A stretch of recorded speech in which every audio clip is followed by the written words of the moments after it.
Welcome back to Talk of the Town. We're joined now by our friends from Swift Waters TV, a program that we're airing right here on the CW. This is Connie Markham and Shawn Gibbons. Welcome to the program. Hello, thank you for having us. Great to talk to you two again. So let's start by giving all of our viewers an overview of what is Swift Waters. Well, we do a duck hunting show. We term ourselves as a year-round duck hunter, primarily because there is a season for duck hunting. It's about 60 days long, and we're currently in that season. But outside of that, for the rest of the year, we enjoy just being outdoors, and we per se scout for new locations. So for our aspect, it's all about being in the outdoors, trying to find out what the surroundings are and what may be potential, the adventure for the next hunt in the upcoming year, and then bringing out new people. So even when you're not hunting for ducks, you're hunting for new locations, Exactly. ideas, and new content. So I love that. You guys always have something to do and adventure with all year round. Yes. Now, I know that dogs are a big component of the hunt. So can you tell me a little bit about maybe where locally you could get your dogs trained and why this is so important to the hunt? Sure. I mean, dogs are important to the hunt because it tells you, where you can potentially shoot a duck, if you have a dog to retrieve it. So there's two locations locally. You got wind dog retrievers. Rick does a great job over there. And then you have crosswind retrievers, and Bruce is excellent. They're both excellent places locally to train dogs. One is over on the west side of town, and one is a little bit south of town. So and multiple options. Yep, multiple options. They do great with training dogs. And keep in mind that bringing a dog onto the hunt itself is a whole other aspect of the hunt. Sure. Not only looking at how do you retrieve the birds when you get them down, but just how you're working and handling the dogs themselves.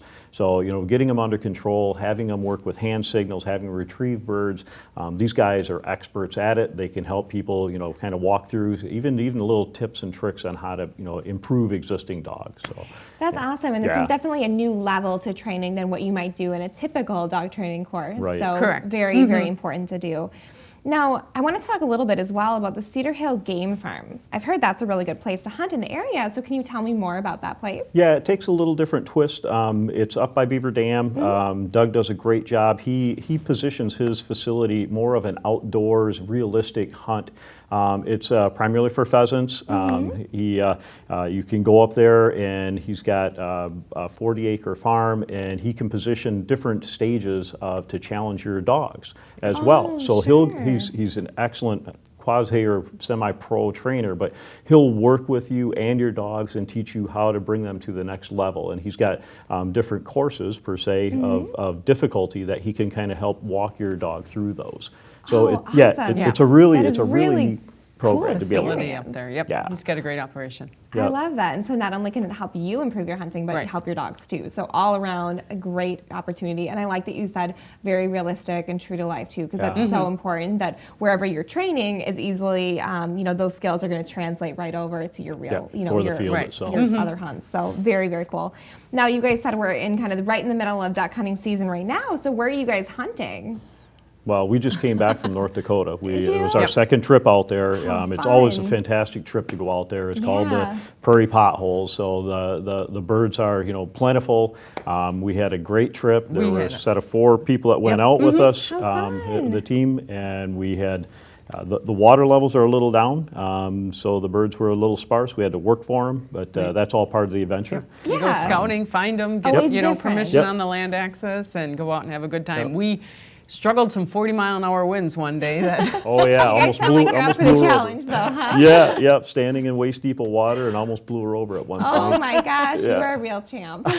She is. But you guys are dedicated to the hunt. Yep, we enjoy it. I think you seem like you like the adventure and the dynamic nature of it. You never quite know what you're going to face, whether it's going to be. That's what we look for. Yeah. So we're here for the rest of this month locally in Wisconsin. We're going up north of Green Bay this weekend, and then we'll be going over the Mississippi River.